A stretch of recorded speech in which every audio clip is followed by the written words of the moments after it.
Menachem, very loyal friend. Thank you. Okay, it says it's recording, so I guess that means I'm you're ready. recording from my computer. I hope that's the right thing to do. It says it's being recorded. Mm-hmm. And also, if you can mute everyone, I think you could automatically mute everyone. That stops from the background noise from coming in. Yes, I'm afraid I will do that one by one because I don't want to mute you. Okay, fine. So let me know when you're ready. We can mute us. Yeah, they can mute themselves. Okay. I think we're good. I think everyone's muted except for me, which I'm going to do now. Okay, so that means you're ready? Mm-hmm. Okay, first of all, thank you so much again, Rabbi Rabin, for this opportunity to come speak and to share some words, and hopefully we can use this as an opportunity once again to grow together as we've been doing till now. I just want to begin by giving a public shout out to, as we know, today's Veterans Day, a public thank you to all those who loyally risked their lives and did what they could to serve our country. I just want to thank you, and may God help you and help all of them with continued success for all the endeavors they do to try to help make the world a better place. And one more, just a request. I prefer to steer clear of politics and all the other issues, political issues and stuff going on in the world, obviously, as there's a lot to talk about, and it normally just results in a lot of people getting frustrated with each other. And obviously, as our goal in life should be that we should become closer and try to do what we can to be friends.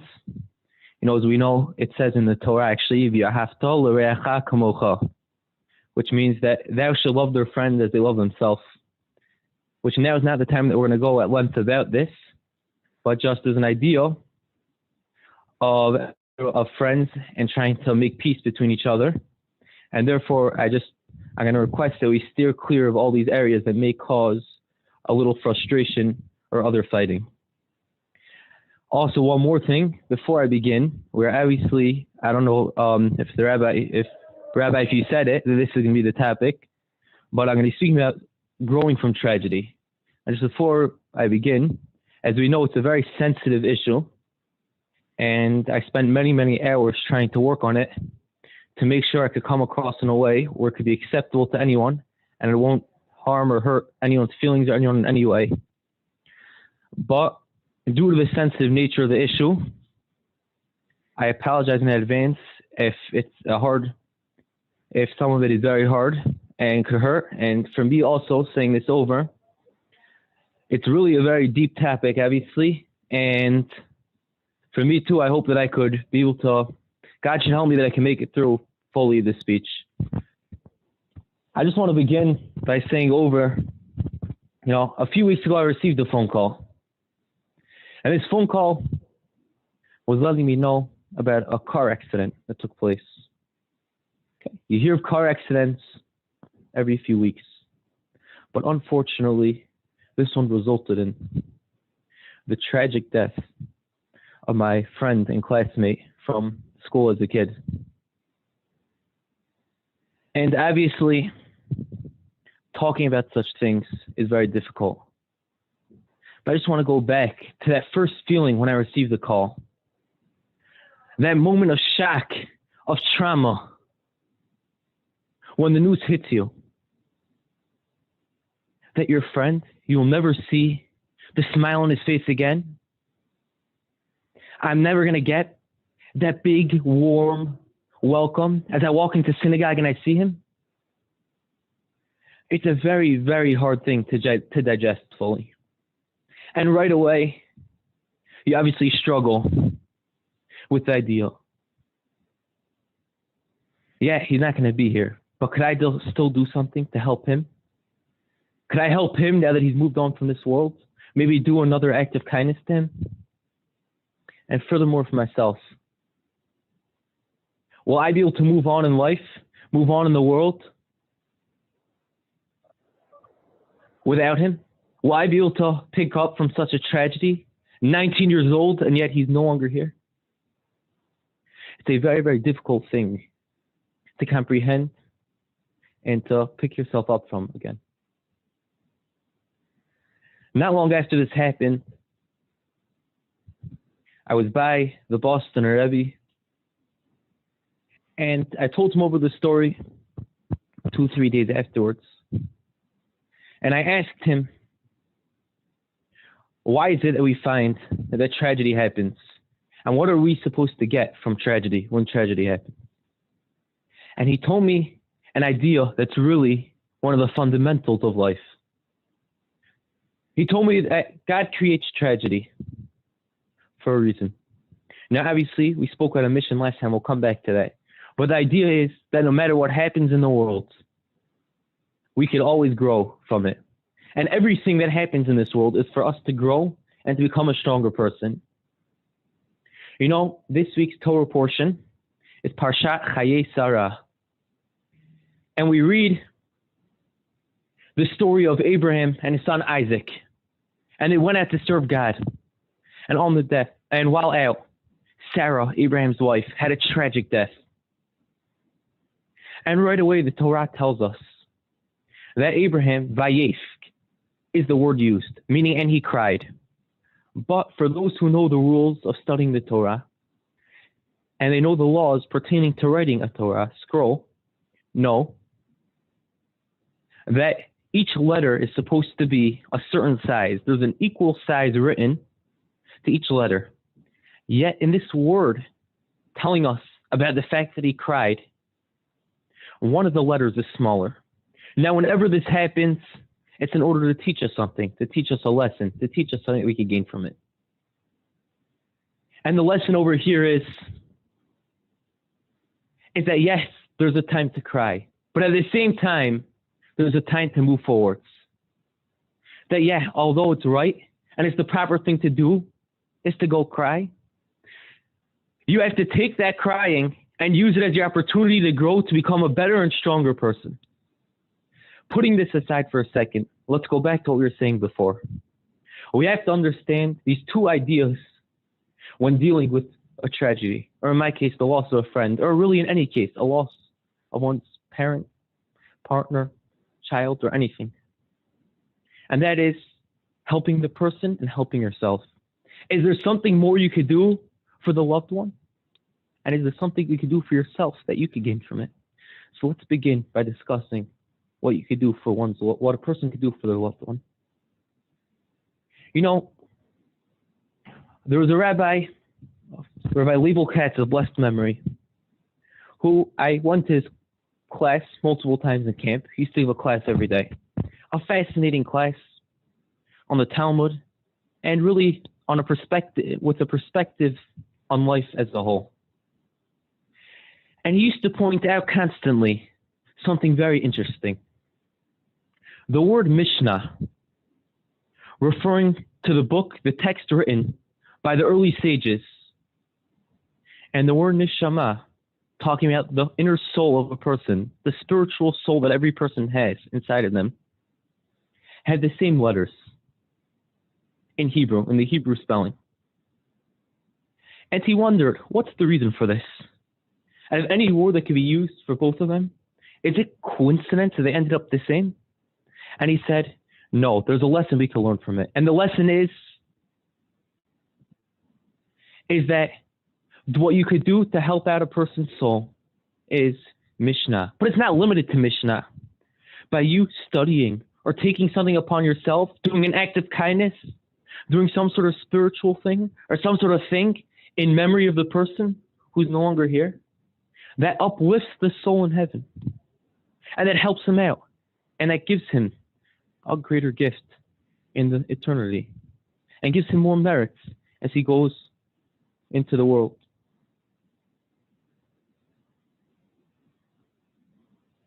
Now, the other thing we have to focus on is the person himself. When tragedy strikes, it could be a turning point. You could use it to grow, or unfortunately, and hopefully this shouldn't happen, it could be a cause to sink. You could get depressed, or you could say, this will make me stronger. And the idea we have to realize is that no matter what happens, you have to use it to make us stronger. Last time we spoke together, we discussed the idea of people's missions in life. And we threw out the idea then of part of remaining happy, and part of the ways to making happy is realizing that everything comes from God. And not only does it come from God, it happens for a reason. And the reason is that this is part of your unique mission in life. Everyone has their unique mission in life. And when you have your mission, and you realize that it comes from God, and realize that everything that happens, including tragedy, is coming from God, and it's part of your mission to succeed, you could use that to help you grow. And in fact, many times it can make you into a stronger person. And not only will you grow as a person, you could use your loss to inspire many others.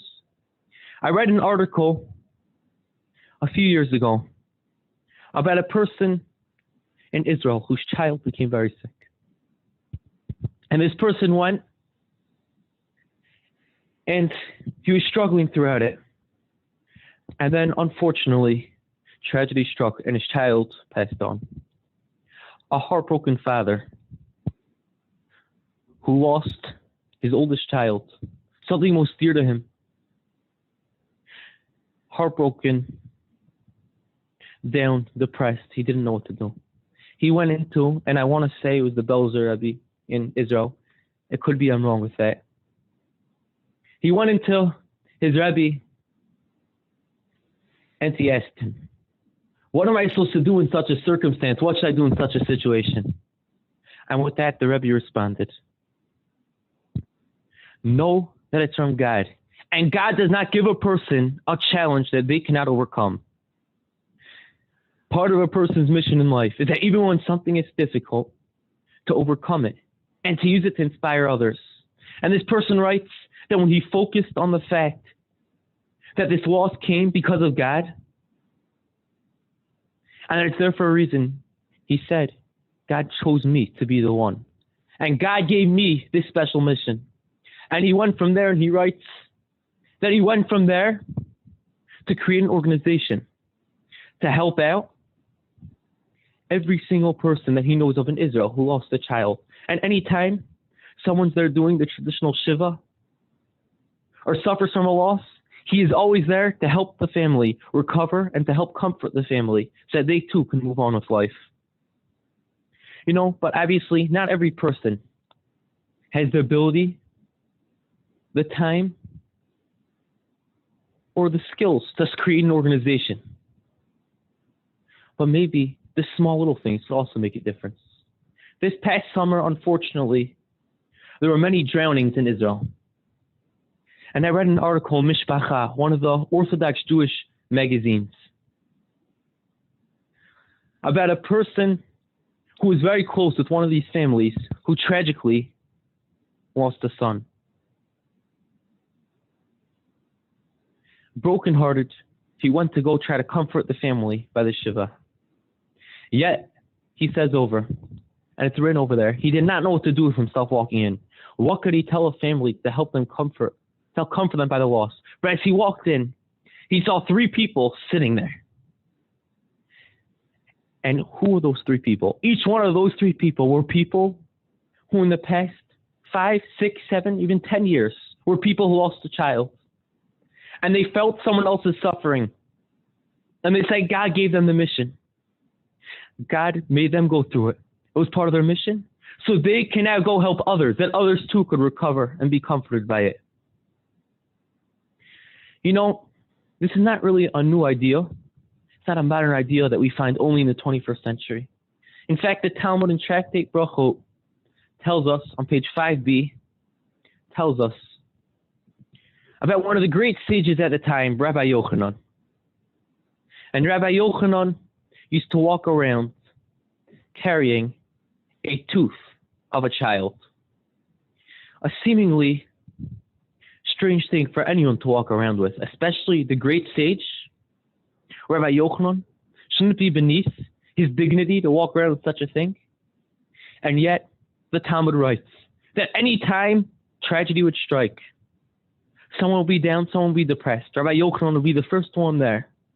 And he would tell everyone, you see this tooth? You know what it's from? This tooth is from the 10th child that I lost. And yet, I'm still here. And more than just being here, I'm using that to help inspire others. You know, we talk about tragedy It's obviously a very serious thing. And we right away think of death. But really, death is not the only type of tragedy. And it's not only about people who are losing lives. What about the people who never have the opportunity to bring life into the world? You know, there was a couple that were living, and for years and years, they didn't have any children. And they tried everything they could do. They went from one doctor to the next. Tried this therapy, this medicine, that medicine. No matter what they tried, they never got anywhere. After over 20 years of trying, they got up and they said, that's it. What still could we do? And they're ready to give up hope and to be depressed. And with that, the woman turned to her husband and said, no. Instead of us giving up, yes, we may not have children, but we could use the information we gain. We could use the skills, the knowledge, the contacts, and everything else that we gain to help out others in the same struggle with infertility.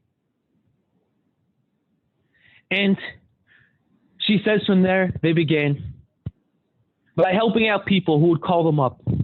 And they would help connect them to doctors, get them the appointments, said maybe they could have a chance. I want to improve time for treatments. Instead of just throwing them under the table, they realized we're already doing so much, helping them doctors, helping them with knowledge. Why don't we start raising the money? Today, this organization called B'nai Olam has helped hundreds and hundreds of babies be born. Why? Because people took their suffering, their challenges, and they said, we could use that to inspire others and to help out others. You know, it's not only about personal tragedy. And life as a whole, and as we live through the particular time period we're living through, where tragedy strikes all over the world. We just lived through COVID, and before COVID, there was the Holocaust. And let's go back a little bit to the times of the Holocaust. And we could see some beautiful stories from the Holocaust of people who took the tragedy, the worldwide tragedy. The world was being destroyed around them. And yet they used it to connect closer and closer to God. There's a story with one of the great rabbis, Rabbi Menachem, from before the war. He was known as the Weitzner Rav, the rabbi from the city of Weizen. And as he came to the concentration camps, it came time for the holiday of Sukkot. Now, as we all know, when a person is in duress and in pain, they have no commandment at all. They're not expected to, and they're not obligated to go drive themselves crazy to go perform the mitzvah. Yet he decided that this is his opportunity, that amidst all the pain and all the suffering, he has this opportunity to do the mitzvah like never before. In the concentration camp that he was in, there lived a couple. And the couples were Jewish people who the government tried to help. Some were better, some were worse, in helping out the other Jews suffering from the plight of the Nazis. And this couple managed to get a hold of 2 full loaves of bread, unheard of at those times, in the middle of the war. And as he wasn't sure what to do about it,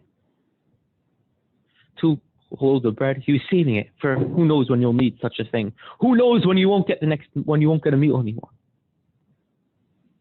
And as he saved these loaves of bread, people found out about it. Well, he was holding on to it. This rabbi found out about the bread.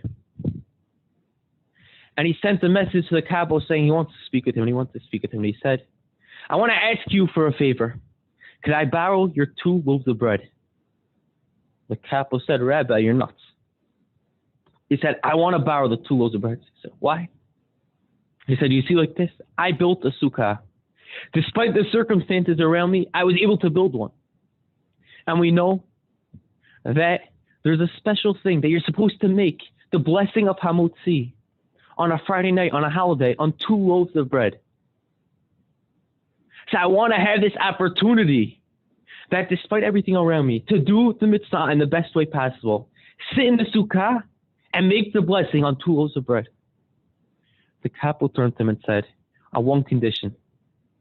that is that I come with you. And the rabbi said, no, not a chance. You're exempt from the mitzvah. What are you doing? You're putting your life in danger for no reason. We're in the middle of a war. Families are getting killed. People getting killed. And yet you're going to put your life in danger for it? He said, I want to put my life in danger for it. So fine, they went to Sukkah built of bed frames with some boards on top. And they sat down and they made the kiddush. And they went and they ate the 2 loaves of bread. And that was the Sukkah. They used the opportunity to go closer to God. But the story doesn't end. Years later, after the war, this rabbi moved to Chicago. And being one of the leading rabbis in the camps, many people used the opportunity while there. All the serious questions about Jewish law, they sent to him. And after the war, he put together a response of the horrifying, horrible questions that came his way throughout the war. We should never know such things. And as he was fundraising to go publish another book and another volume in his set of responsa, he flew to Israel to go do some fundraising. While there, a person who was hosting a parlor meeting in his house had a friend, not super religious, maybe was very modern Orthodox, if even Orthodox. It could be he just didn't affiliate. And he told him, there's a big rabbi coming from the States. Come listen to what he has to say. This rabbi got up to speak. And as he began this speech, he said over the story of that year where he sat in the sukkah in the most horrifying, horrible conditions in the Nazi concentration camps. And when he finished his speech, in the back, this person, this unaffiliated Jew, started crying. And he said, Ich bin der Kappel. I was that person who sat there in the sukkah with you all those years ago. And no, I'm not trying to take out of this story that after so many years, and after the crazy story in the concentration camps, they were reunited once more. That's not what I'm trying to take out. But there are 2 other, that's a beautiful lesson, but there's 2 other things we could take out. And that's the idea of number 1, that despite the crazy circumstances, and though he was not obligated to, and in no reason did he have to, the rabbi still went out of his way to make a sukkah, to come closer to God. He said, this time of tragedy, when the world's being destroyed around me, is my opportunity to grow and come closer to God. The second thing is that we see from the various volumes of responsa he published after the war, that even amid the most horrifying circumstances, the most horrible, horrendous circumstances, people still did what they could. And they still asked, what is the thing that God wants from me in these situations?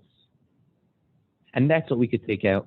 That despite the worldwide tragedy, as their families were getting killed, slaughtered before their eyes, as the people themselves starving, suffering, they did what they could. They said, what does God want from me in this opportunity? There's another story from the Holocaust of the Blue Jiva Rebbe, Rabbi Yisrael Spira, one of the great Hasidic leaders before the war. And it was coming towards the end of the war, coming time for the last Pesach, Passover of the war. And he sat down before, and he asked the Nazis, could you do one favor for me before the war? The war is coming to a close. Do me one favor. Let me bake the matzahs that I could eat for Pesach. And surprisingly enough, they said, the Nazis, it's the end of the war, and they want the rest of the world to look kindly upon them. So they allow them to go bake the matzahs. Filled with happiness and gratitude, he began. And the entire camps, they got flour, they got water, and they started to bake matzahs. 2 days before the holiday began, someone published a letter in one of the big newspapers against the Nazi regime, saying what was actually going on in the concentration camps. Infuriated, the Nazis marched into the bakery and smashed every last matzah. As it came the holiday night, the Rebbe began to look around, and he found there were still 3 full matzahs left. And the question came out, who should be the one privileged to eat it? At first, everyone thought, let the holiest, the rabbis, the leaders, let them do it. And with that, a woman yelled out, no, Rabbi, it's about the kids. Because if they eat the matzah, they will live on for the future, and they will be able to tell their kids and their grandkids and the world after the war that despite the circumstances, despite what was going on in the world around us, we were able to eat matzah and do God's commandment and perform the mitzvah, even though, again, we weren't necessarily obligated to. And we didn't have to. We did what we could. So the Rebbe listened, and that's what happened. That night, the kids all sat down together and ate the matzah. After the war, which ended not long after, they gathered together in a DP camp, a displaced persons camp. And this woman went over to the Rebbe and she said, Rebbe, tell me, after all I've been through, I lost my family, I lost my husband, I lost everything. Please tell me, am I ready to move forwards with life? And the Rebbe said, yeah. And he said, I too lost my family and everything. My family, my friends, and everyone from home.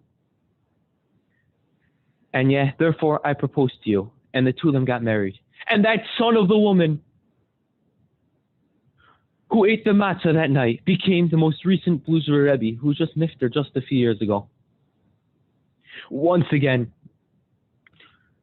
what we have to take out of this is not the ideal of people risking their lives to do the mitzvah. Rather, the ideal that despite the extraneous circumstances and despite what's going on, these people still went and they said, what does God want from me? And what could I do to grow and to become a stronger person? And that I could keep living as a Jewish person after the war. You know, these are really not the only types of tragedies. I'm going to end off with one last thing, which is I heard during these times of Corona has become a big issue, which is why I really want to address it. And it seems like it's not a big tragedy like the others.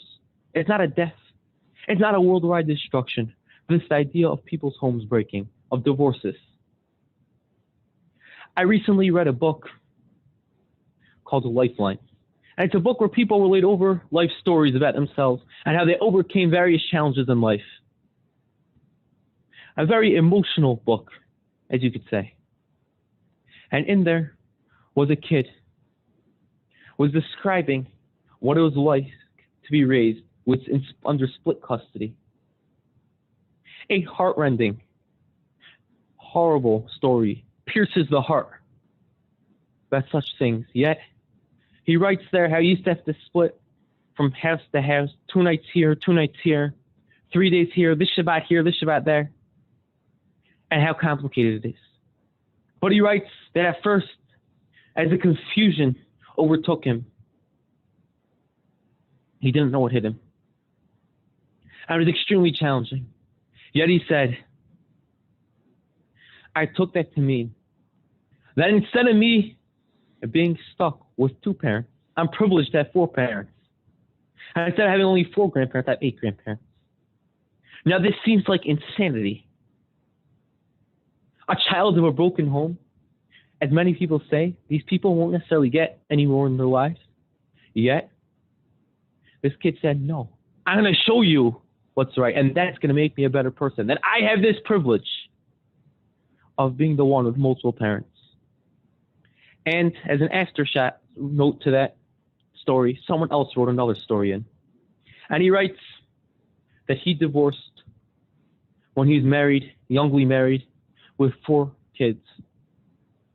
And he said he knew other people at the times who went through divorces. And yet when they went through it, they put up a fight for as much as possible. He said, instead of him fighting, he'll give in to whatever the other side wants. Because what matters is not about himself, even though he wants to spend the time with the kids. It's how could they be raised in a healthy environment without the fighting and the constant bickering. And that's what happened. And he writes, because of that, he remained in ongoing good relationship with everyone involved. And he said because of this, and he managed to come out happy out of the entire thing. Many people in the community have since turned to him to ask him for advice, how to deal with their challenges and their struggles and what they're suffering through. And he says it's only because he went through. He was able to grow and use that to help out others. And I just want to end off with one last line from the movie, or TV series, I think is what it was, Rocky. And this line really sums up what we've been saying till now and sums up the entire lesson of what it is that we're speaking about. And that is, life is not about how much you hit, but rather about how much you get hit and can get back up again. And we see that's really what life is. Life is about, yes, there's tragedy, there's whatever else. But the idea is to grow and to take that further. It's an opportunity given to you by God for you to become a stronger person, for you to help those around you, and for you to take it to inspire others. Thank you.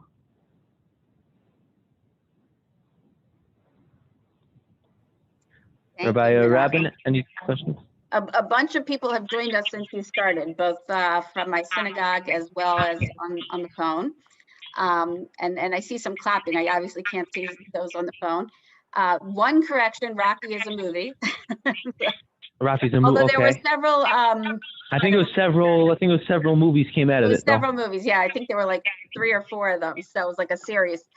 But I want to open it up. I think you said you'd be happy to answer any questions or challenges or whatever that people might have to share. So if anyone either on the phone, again, if you're on the phone, just do *6 and you should be able to get off mute. Or if you're on the screen, just, and I think everyone knows how to unmute themselves who's on the screen. Any questions, comments, reactions, want to share anything?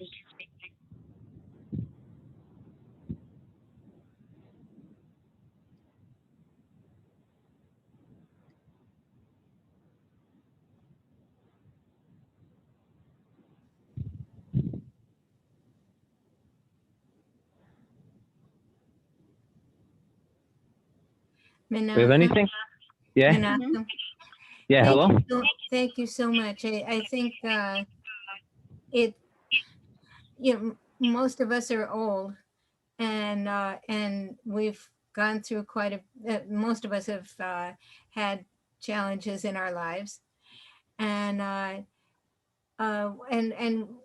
we have learned to to be knocked down and to get up again, because that's what you have to do, because there's not much else you can do. And so you just do it. But it's good to be reminded of it, and I thank you for that. You're welcome. Now, just a comment on that.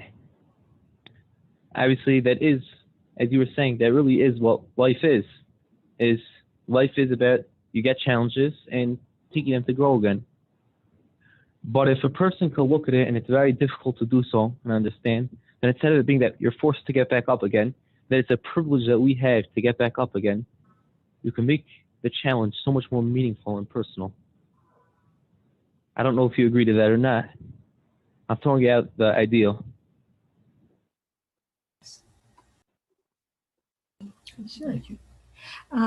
Yes, I definitely agree with that.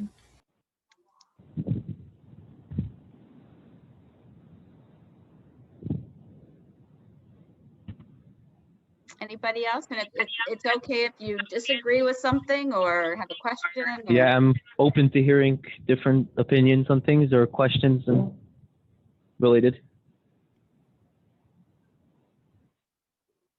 Go ahead, Moshe. And then Ellen. So I had, I don't want to say tragedies, different things has happened to me. And 6 years ago, I fell at work and broke my ankle. And I haven't been right since, but Gam said Latova, this too is for the best. While I was in the hospital, they found out that I had AFib, that I was a walking time bomb. So when something bad happens, something always good happens out of it. Well, thank you so much for sharing that story. That really is a very special, it's a very special thing on personal. I'm saying that it's a personal story that you're bringing out that could really relate to the idea. And we mentioned Gamzula Tova last time, and while you said this story, it reminded me of something I was once studying about.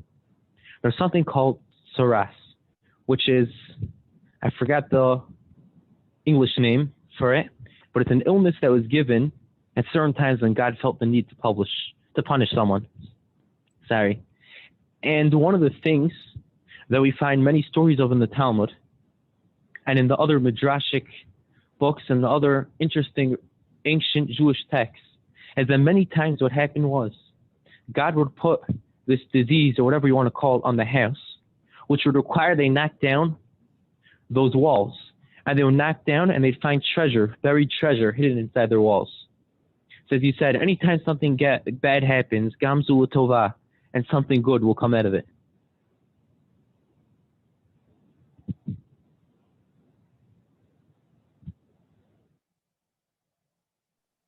And Ellen, did you want to share something? Yes, I just want to say I'm sorry for your loss of your friend. And sometimes people can't get up and they're not strong enough, but we can help others that cannot get up for themselves. And one other point, sometimes things happen and, like in a car accident, and it's a driver that's intoxicated or whatever, and it's not really, I believe it's not really the way things should have happened. So we can adapt to that and try to move forward and help the situation so that it doesn't happen again, whatever it is. That's all. Thank you so much for those suggestions. I want to point out this idea that you're speaking of intoxicated driving. Intoxication, as well as high due to overdose and overuse of drug substances, is unfortunately a very big issue that we find currently in the world as a whole. Now, we're obviously not here to discuss the best way to stop it, but it's an idea that everyone should hopefully instill within their kids and instill in the future generations. The idea that although it may seem fun and may look very cool, or whatever the circumstances may be, these things are dangerous, and yes, they cause harm. And unfortunately, and many times, they could cause death. You know, I was speaking to a person once, and he's telling me that he had two friends who unfortunately overdosed. And he said the shock it hit him with was it gave him that sudden burst of what's life all about. And many times when we hear of these things, and they're difficult, yeah, and we should do whatever we can to stop it, when we hear of such tragedy and such problems taking place, not only should we try to help out everyone else, we should do some thinking ourselves. What's life all about? What am I doing here for? And we could use that also as an opportunity that maybe we could grow from the incident.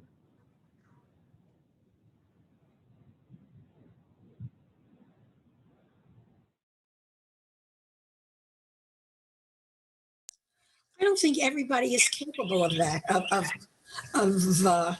coming through this. Some people just can't accept the tragedy, and it's really sad.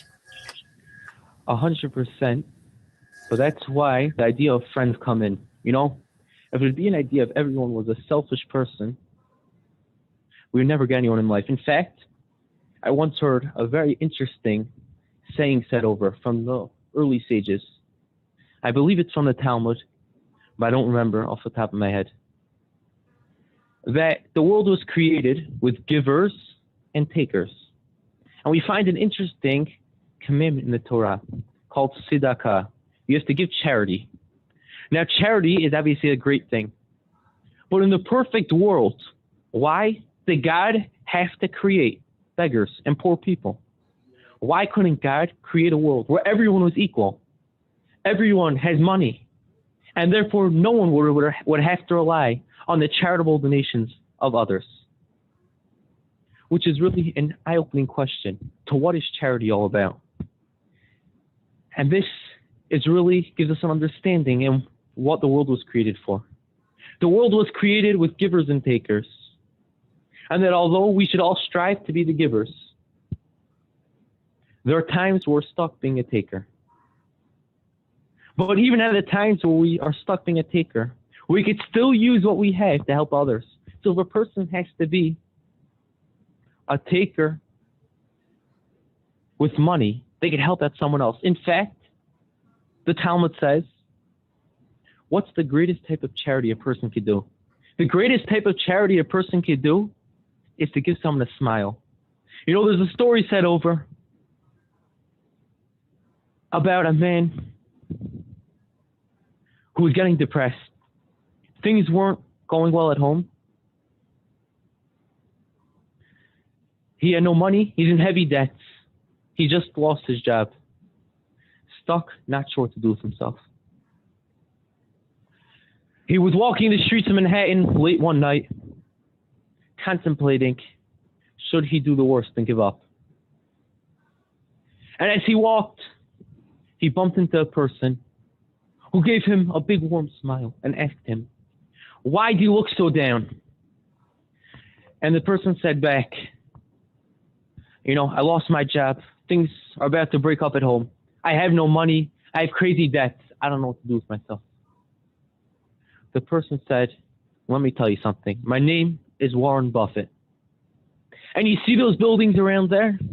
And that building and that building, I own it all. And let's make a deal right now. I will lend you $1 million to be returned 1 year from today. Tell me your account, I will wire it over. So, what happened? The man went home, suddenly happier than ever. He finally has money, yeah, for a year. But at least now he can pay up the debts. He can find a new job. He has something to live off of for stability. And as the story goes on, he became very successful in that year.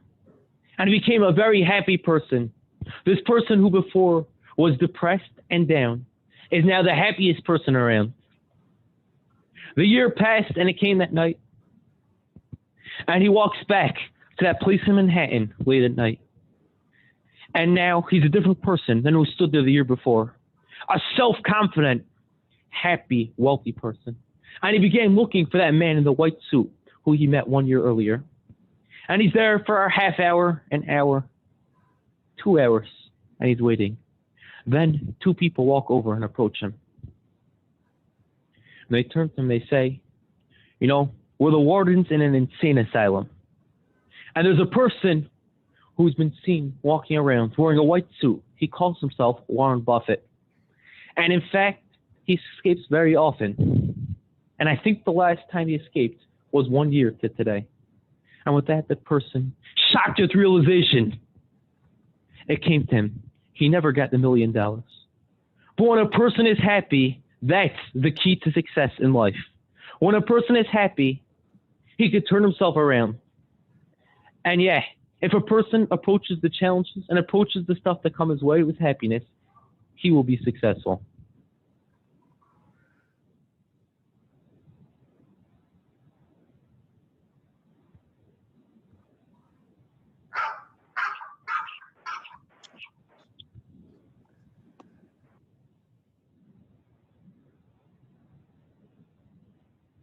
Hello, any more questions? I just want to, Comments? I want to share, and I'm curious your reaction. I quoted this in my class yesterday, just a small part, but now I actually found it so I can quote the whole thing. I don't know if you've heard of Rabbi Lord Jonathan Sachs, who just passed away. Of course, yeah. So I had heard him, you know, in an interview they played on NPR the other day, and I just found it. And he was asked, why does God let bad things happen to good people? And his response was, God does not want us to understand. Because if we understand, we'd be forced to accept that bad things happen to good people. And God doesn't want us to accept those bad things.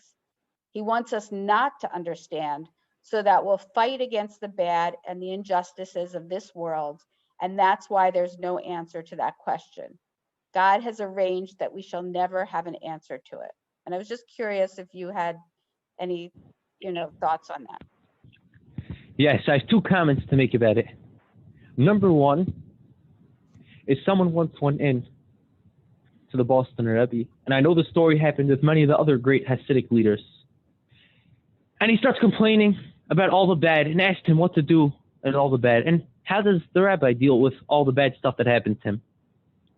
The Rebbe looked at him shocked. Bad stuff that happened? Everything's good. I don't know what you're talking about. Now, this story happens with many people, and it's happened many times with many of the great rabbis. But number one is that if you look at everything as good, everything comes out to be good. And the second thing is, I was one time assisting the home assistant at an old, very sick, dying rabbi. They called him the Tinka Roof, Rabbi Moshe Aaron Friedman of blessed memory, a very special person. And to talk about a person, first of all, who overcome with challenges. He was sick, paralyzed from waist down. The only thing he felt was pain, and more pain. Covered with infections, he couldn't move. He couldn't lift himself in his chair to shift his position. He could do nothing. And one night, people asked me, could you do it for a learning experience to go be his home assistant? So I accepted the offer. As an older rabbi, a venerated rabbi like this, you never know what you could take out of it. And while there, I was there. And the question came my way. A friend of mine texted me that question. Why do bad things happen to good people? And why do bad things happen to good people? And right away, we all know, the Talmud in Tractate Brachot says this. It lists off several possibilities. And then it says, after several possibilities, there's no answer to the question. And I said this to this rabbi, and he said to me, it's true that the Talmud says there's no answer. Yet I could show you in so many different texts, so many different answers. And that's why the bigger question is, why is there no answer? And he said it's too long of a thing to discuss. And unfortunately, before I could get the full answer out of him, he passed away. Several weeks after that time, he passed away. But maybe it's an idea like we're saying, that if a person looks at everything as if it's for the good, then maybe there's no bad anymore. It's all good. So when bad things are happening to good people, maybe that's it. If we look at everything as if it's good, and we accept it as this is the will of God and this is what God wants from us, and it's for the best, then yeah, it really is good. And the other idea I heard about it is that many times we discuss bad things happening, good things happening to bad people. And people always wonder, how is it and how could it be that bad people get so much good? And with that, they answer, and this is another idea thrown out about the topic. As we know from the Kabbalistic sources, and really we find the source to everything in the Torah, that there's a prayer that we say called the Shema. And in the second paragraph of the Shema prayer, it says over the idea of reward and punishment. When people do the right thing, in the next world, they receive reward. But if they do the wrong thing, they can get punished. And maybe that's the ideal, that even while we sit here in this world and we see good things are happening to bad people, maybe the reason is so that way they'll get the reward now. So it comes to the next world, they won't get the reward. And maybe the good things happening, the bad things happening to the good people because the opposite. That God is saving the good so that, yeah, when they go to the next world, they can get so much more reward. Does that answer your question? Yes, thank you. You're welcome. Anybody else want to?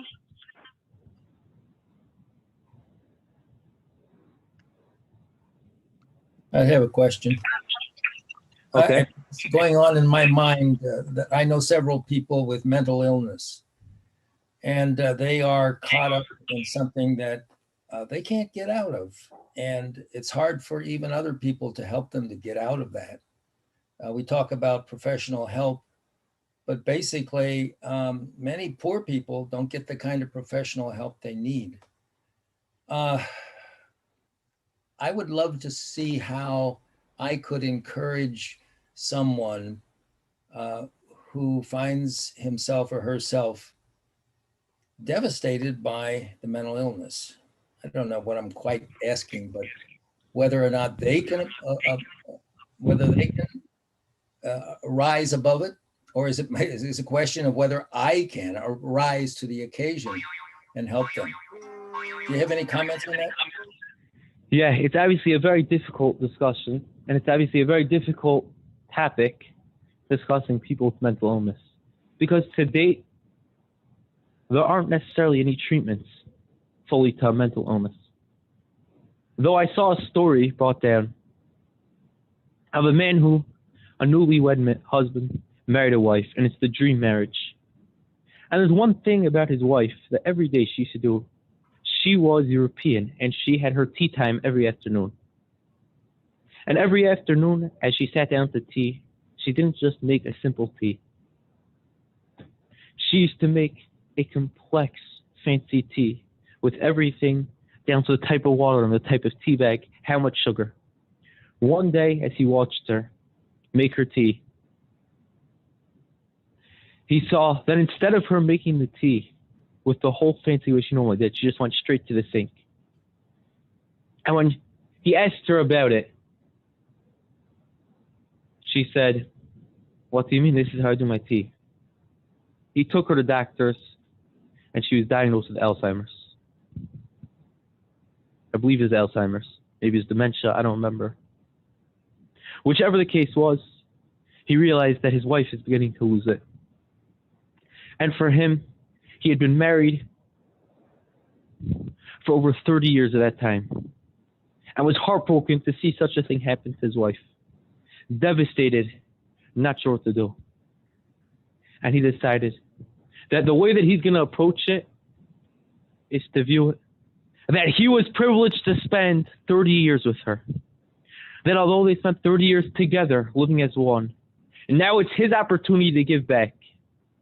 And although, yes, it's a struggle, and his wife is not who she once was, he could do what he could to help her out, to make her even the closest remnant to what she used to be. And yeah, although she's not the same, he realized this is part of his mission in life. And it's devastating, it's painful. And especially knowing that many times there is no cure and nothing they could do. Still, the idea is for the caretaker to come in and to realize that even at times where things seem painful and there's nothing you can do to help the person, part of your mission is that you could grow from it and that you could still approach it in a way of giving back and saying thank you for all those years we spent together. Does that answer your question? It gives me some hope. The other idea, obviously, they could do, and I'll throw this out also, and no, I'm not promising miracles over here, but we have the idea of prayers and to pray to God. That although physically things may seem impossible, and according to the natural world things are impossible, there's an idea of prayer which is supernatural. And God runs the world in a way where, yes, he created normalcy, but there's also something called supernatural. And since God is the Almighty and can do anything and he can do everything, there's an idea that if a person prays out to God, and it doesn't have to just be at the times of prayers. We spoke a few times ago together about hitbodedut. The idea of one speaking to God, no matter where they are, when they are. But you can speak out your pains, your frustrations, and your hopes to God. And ask God to help you. And although it may not seem like a person's spouse, a person's relative, whatever the case may be, is getting any better, the thing that does come out, though, is that they can build a closer connection to God. And they could see it that way. And many times, we do have these challenges. And I really heard a great quote, which is an inspiration to go further in life. From the African-American great educator Booker T. Washington, I've learned that success is to be measured not so much by the position that one has reached in life, as by the obstacles overcome while trying to succeed. That, though it may seem difficult, and it may seem like there's no hope, that itself is the biggest proof of a person's success. And a person could use this struggle to build up his connection or her connection to God. Speak to God. God knows every language. God, the creator of the world, created everything. Speak to him. Throw out your pain. Throw out your feelings. And ask him to help you. And even if it doesn't seem like there's help, do not worry. God is listening. He's the Father that will always listen to the Son, no matter the circumstance. Menachem, are you really only 19 years old? I am really only 19 years old. Yes. You're wise beyond your years. You're amazing. Thank you.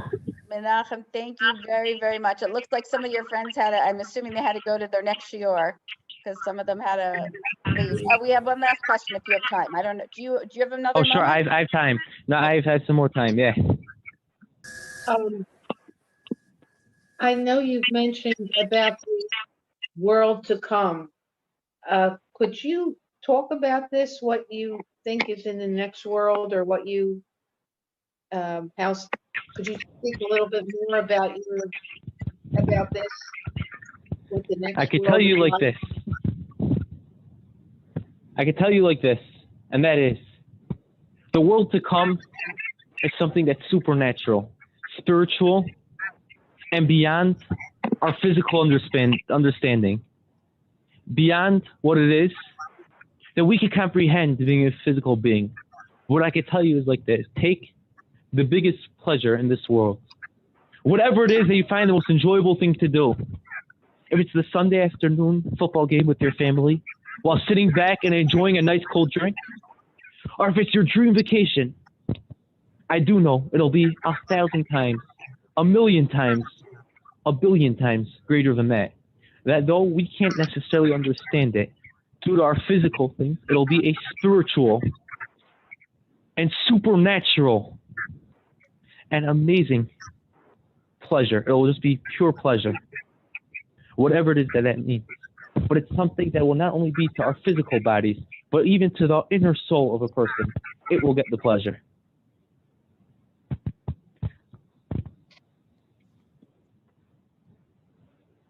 Does that help at all?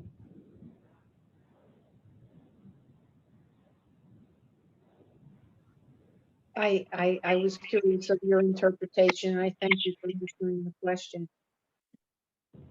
You have what?